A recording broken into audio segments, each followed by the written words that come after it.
Wahabi diambil dari kata Muhammad bin Abdul Wahab, maka pengikutnya disebut Wahabi. Tapi karena nama itu sudah terlalu buruk, negatif, maka berganti baju menjadi Salafi. Jadi Wahabi itu digelarkan atau disematkan kepada orang-orang yang berpegang teguh pada Quran dan Sunnah.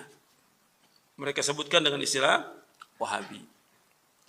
Sebenarnya nggak pas kalau dikatakan mereka maunya tajdid, yang tokoh yang membawa pertama kali, artinya memperbaiki kerusakan agama ini terjadi pada setiap abad.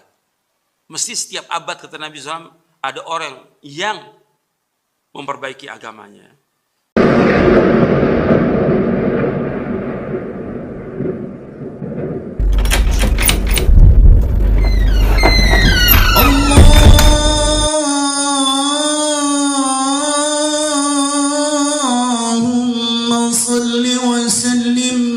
Selamat datang di channel yang inspiratif dan informatif, menyajikan data dan fakta dengan menyadarkan Al-Quran dan Sunnah sebagai tolak ukur kebenaran secara kritis, adil, dan mencerahkan.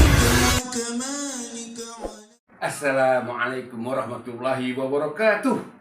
Insya Allah saudaraku seiman semangat salat, dimanapun kalian berada, di daerah-daerah terpencil, di perkampungan, jadikanlah sabar dan sholat sebagai penolong.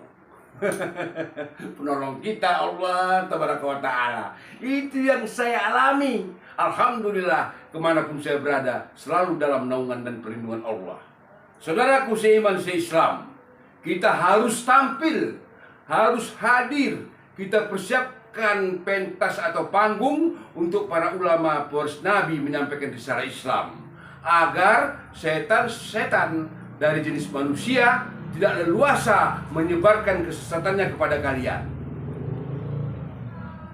Ciri-ciri syaitan dari jenis manusia: mereka ahli bertutur kata, mereka pintar bersilat lidah untuk menutupi kebodohannya tentang ilmu Al-Quran dan ilmu hadis.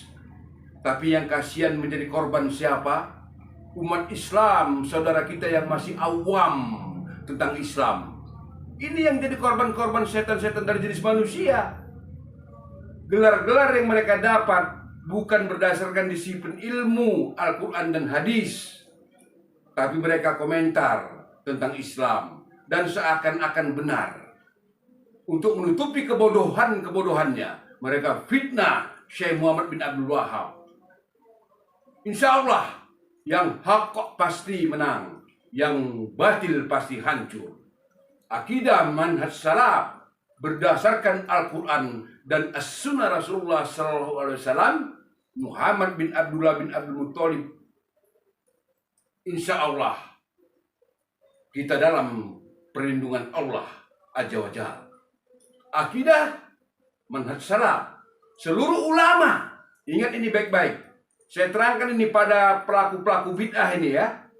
Kami itu tidak talik buta kepada guru kami. Jangan dikatakan dia kalau nggak gurunya, muridnya, yang lain nggak dihargai. Kenapa kami tidak mau ikut pengajian-pengajian bid'ah? Kenapa kami tidak ikut di pengajian-pengajian yang sembarangan? Karena kami udah paham tentang ajaran Islam yang sebenarnya. Mana Islam yang benar, mana Islam yang dibawa oleh setan-setan dari jenis manusia. Dan kalian salahkan kami kalau kami tidak mengikuti pengajian kalian. Kami tahu siapa guru yang harus kami ikuti. Kami bukan orang-orang yang taklid buta. Kami punya akal sehat. Allah anugerahkan hati kami bersih dari prasangka buruk. Pastilah yang kami ikuti pengajian Al-Quran dan Sunnah yang dibimbing oleh guru-guru ulama-ulama salaf, pewaris para nabi. Kalian jangan nyala-nyalakan. Itulah kritis kami terhadap ajaran-ajaran Islam. Kami bukanlah seperti keledai. Kami bukanlah seperti kerbau yang dicucuk hidungnya mengiyakan apa kata-kata ustadznya. Kami bertanya, apakah itu ada dalilnya, ada hujahnya, ada sumbernya, nasnya? Itu yang kami tanyakan. Kami ngaji bukan ngaji kuping. Kok istilah guru saya jiping? Ya, guru saya almarhum Ustadz Mahyudin Hadi Suratno dari Magelang, Jawa Tengah, Kalau ceramah itu apa kata dia? Jangan ngaji di jiping. Jiping itu maksudnya pengajian kuping. Pulang hilang. Ngaji harus dicatat, diulang. Mari kita dengarkan. Apa komentar-komentar orang yang suka-suka menyebar fitnah?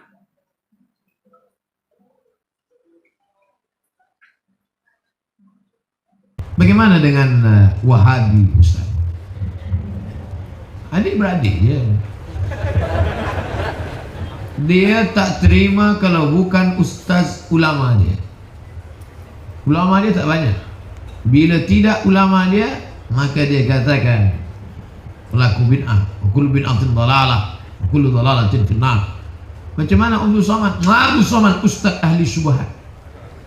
UAS, ustaz ahli syubhat. Dia ejek-ejek saya. Dia ejek-ejek saya di internet. Ustaz tak marah? Tak. Kenapa Ustaz tak marah? Saya tak pernah baca komen. Ada sebagian saya baca. Wahabi diambil dari kata Muhammad bin Abdul Wahab, maka pengikutnya disebut Wahabi. Tapi karena nama itu sudah terlalu buruk, negatif, maka berganti baju menjadi Salafi. Untuk membuat orang supaya tak lupa, maka disebut dengan Salafi Wahabi. Salafi baju baru, Wahabi baju lama. Menyikapi tentang Wahabi ini ada kelompok yang pertengahan, ada yang ekstrim, ada yang membenarkan sama sekali. Sudah saya bahas dalam buku 37 masalah populer, masalah yang ke-36. Masalah 37 Syiah, masalah 36 Salaf dan Salafi. Ada yang ekstrim, sampai mengatakan Wahabi ini perampok, membunuh orang, asal lain dengan dia pancung kepala. Tapi ada yang pertengahan, di antaranya ulama Al-Azhar. Syekh Atiyah Sokor mengatakan Salafi ini kalau dia tak menyalahkan orang lain, dia masih bisa berdialog. Ini gerakan yang bagus karena dia membantah TBC, tahayul, bid'ah, khurafat. Bagus.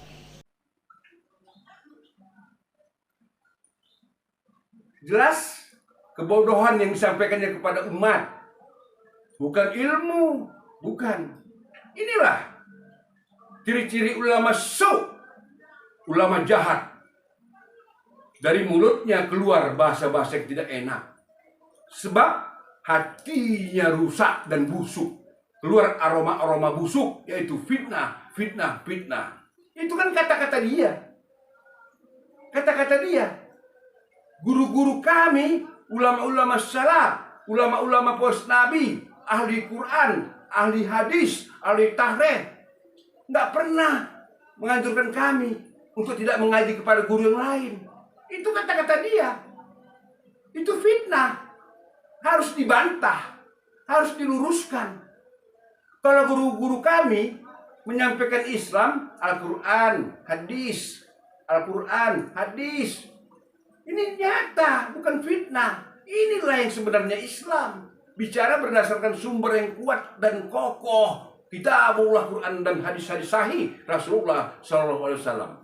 Muhammad bin Abdullah bin Abdul Muttalib bin Hasim bin Abdul Manaf. Mari kita dengarkan. Apa kata guru kita tentang perpecahan umat ini?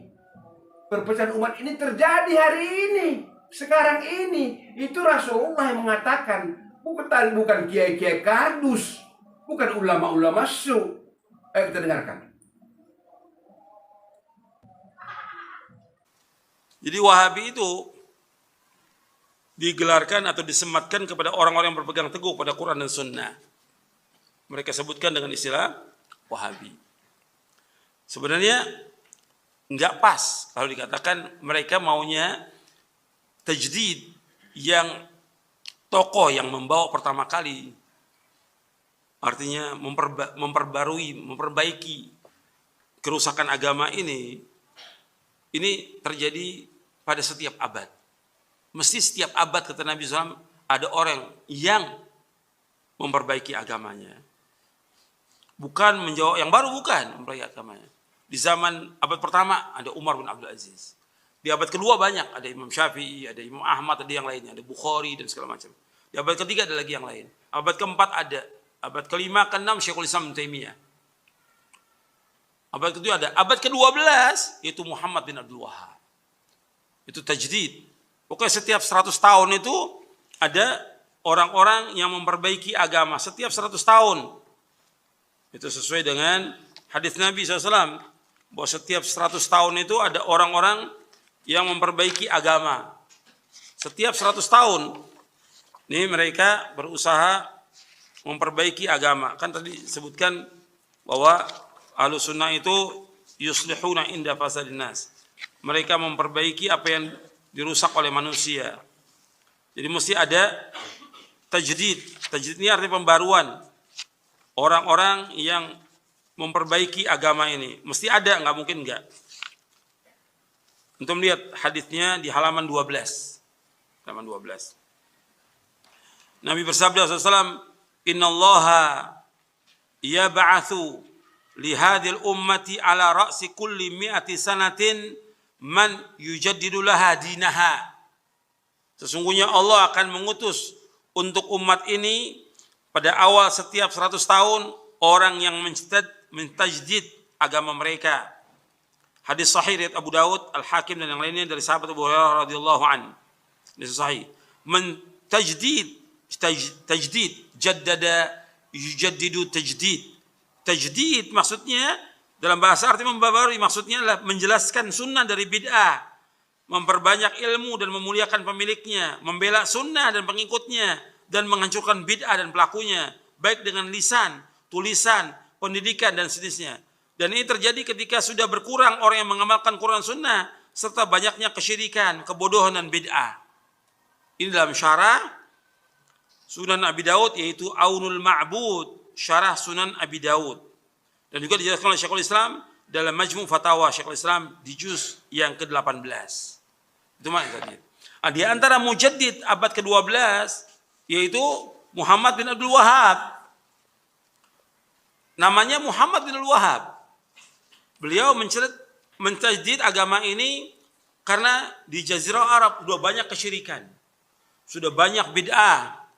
Syirik dan bid'ah itu banyak sekali sudah. Kuburan yang dibangun luar biasa. Kubah-kubah di atas kuburan luar biasa.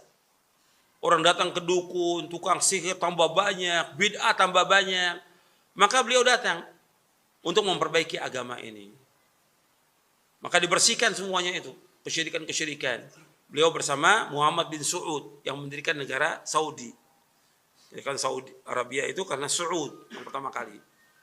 Awalnya di daerah Dir'iyah, kecil, di kampung yang kecil, desa yang kecil. Berkembang terus sampai jadi negara Saudi. Dan ini manfaat. Yang tadinya orang banyak berbuat syirik, orang menyembah kubur, beliau dakwahkan. Yang tadinya banyak perbuatan bid'ah, beliau jelaskan supaya tidak berbuat bid'ah. Ini namanya tajdid, pembaruan. Dan yang mengatakan beliau mujaddid, itu para ulama. Bukan orang awam pendongeng. Kalau yang mencela bang, banyak yang mencela. Kita bicara orang yang menjelaskan bahwa ini seorang soleh, orang baik. Taunya dia orang soleh, taunya orang baik Muhammad bin Wahhab ini. Dari mana? Dari bukunya mereka. Kan kita tahu, seperti kita tahu Imam Syafi'i. Dari mana kita tahu Imam Syafi'i? Dari bukunya Al-Om, Ar-Risalah. Nggak ada yang terluput itu. Kita mengetahui orang itu ulama baik atau tidak dari karyanya, bukunya, kitabnya. Kita tahu Bukhari dari bukunya, Imam Bukhari. Begitu terus. Makanya ketika orang ingin mengetahui orang itu dia baik atau tidak, bagaimana? Apa yang ditinggalkan? Bagaimana penjelasan ulama? Nah, para ulama bukan ratusan lagi, ribuan ulama dari zamannya beliau sudah dipuji oleh yang sezaman dengan dia, di antaranya Imam Al-Amir As-San'ani dari Yaman. Kemudian Asy-Syaukani memuji Muhammad bin Wahhab. Kemudian setelah itu Rashid Ridha memuji dalam majalah Al-Manar. Semua ulama ini sampai ahli hadis pada zaman ini Syekh Al-Albani rahimahullah dalam tulisan-tulisannya memuji Syekh Muhammad bin Wahhab. Begitu juga Syekh Muhammad Al-Ansari dan banyak lagi ribuan ulama seluruh dunia memuji. Artinya ini dari kitab-kitab yang kita ketahui bahwa dia adalah orang soleh, orang baik. Tapi karena mengembalikan orang kepada Quran, Sunnah, menghilangkan kepercayaan kepada kesyirikan, kubur-kubur yang disembah oleh manusia, kemudian juga bid'ah-bid'ah yang dilakukan oleh manusia supaya mengikuti Sunnah, nggak senang. Yang pertama kali nggak senang, iblis nggak senang. Yang kedua orang-orang kafir nggak senang. Yang ketiga kuburiyun, para penyembah kubur nggak senang.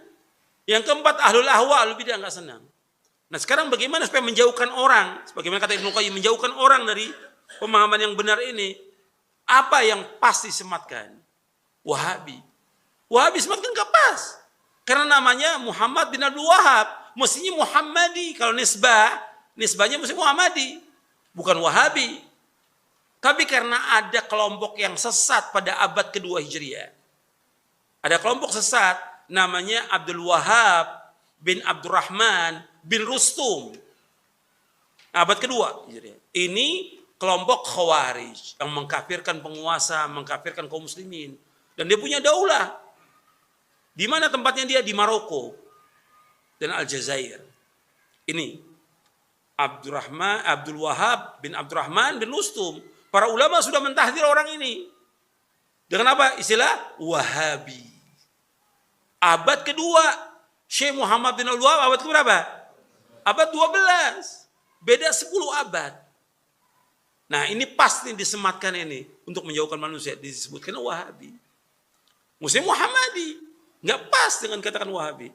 Jadi Wahabi itu pas untuk yang tadi betul, yaitu Abdul Wahab bin Abdurrahman bin Rustum, Ibadi. Ibadi itu satu firqah sekte dari Khawarij, Ibadiyah. Abad kedua, disesatkan oleh para ulama. Nah sekarang dipakailah untuk menjauhkan manusia dari agama yang hak ini, diistilahkan dengan Wahabi. Kalau mau, ini sudah disematkan. Dari mulai Syekh Muhammad bin Abdul Wahab mendakwakan dakwah tauhid, dakwah sunnah, ini sudah disematkan oleh apa? Oleh para penjajah. Penjajah Inggris, Perancis dan yang lainnya menyematkan ini. Ini hati-hati Wahabi. Ditulis buku-buku. Di antara menolak dakwah ini ya saudaranya Syekh Sulaiman bin Abdul Wahab. Ini musuh benar dengan, dan wajar dalam dakwah itu ada yang memusuhi. Dari keluarga wajar. Nabi Muhammad SAW dimusuhi oleh siapa? Pamannya siapa? Yang pertama yang Allah abadikan dalam Al-Quran, masuk neraka siapa? Abu Lahab. Terus Nabi dakwah, terus Abu Lahab mengiringi dengan istrinya. Jangan ikuti dakwah ini.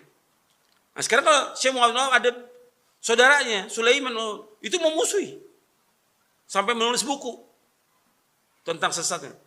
Enggak ada masalah dalam dakwah. Enggak bisa dijadikan panutan. Orang sesat orang ini. Sulaiman ini menyimpang dari pemahaman yang hak ini. Enggak bisa dijadikan dalil. Atau ulama-ulama yang lain yang sesat juga, tokoh-tokoh al-bidah yang mengatakan Syekh Muhammad ini bukan mujaddid, sesat. Ya enggak usah diambil. Orang sesat kok. Yang kita ambil bagaimana beliau ini menjelaskan tentang akidah yang benar. Mengikuti Quran Sunnah fahmi salaf. Dilihat dari bukunya. Ushulul Thalatha, Kitab Tauhid, Kashfus Syubuhat, dan yang lainnya. Dari kitab beliau semuanya benar. Sesuai dengan Quran Sunnah. Jadi memang dari orang-orang yang benci kepada Quran Sunnah itu menuduh dengan apa? Wahabi. Seperti sekarang kita mengajak orang pada Quran Sunnah ala fahmi salaf, itu dikatakan oleh mereka Wahabi.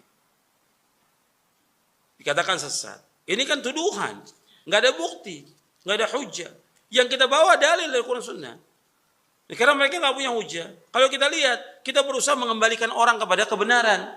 Sampai Soekarno aja di dalam bukunya di bawah bendera revolusi mengatakan bahwa yang dikatakan Wahabisme itu adalah punya jasa yang besar dalam mengembalikan manusia kepada keaslian dan kemurnian Quran dan Sunnah, menjauhkan semua kesyirikan, menjauhkan semua bid'ah dan menjauhkan semua takhayul. Itu dalam kitabnya. Beliau menyatakan bahwa Wahabi punya jasa yang besar terhadap agama ini, mengembalikan manusia kepada kemurnian agama ini, Quran dan Sunnah. Nah, kemudian kita dituduh dengan apa? Dengan Wahabi. Ya, ini nggak benar yang nuduhnya. Gitu. Tuduhan ini apa? Untuk menjauhkan manusia dari Quran dan Sunnah. Alhamdulillah.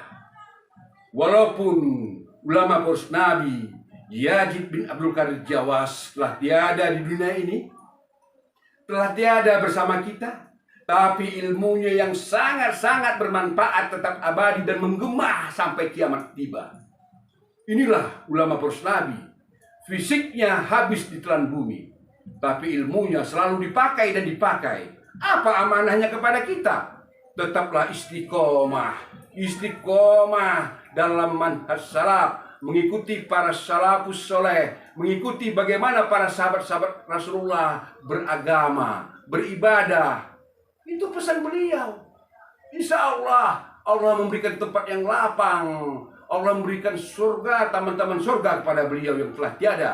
Insya Allah, janji Allah pasti benar.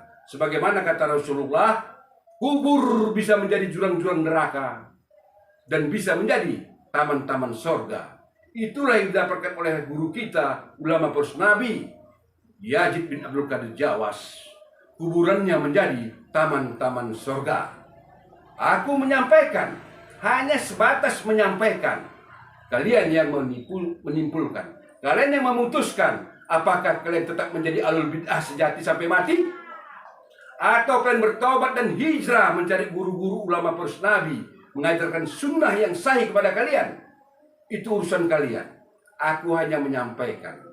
Wassalamualaikum warahmatullahi wabarakatuh. Alhamdulillahi Rabbil Alamin.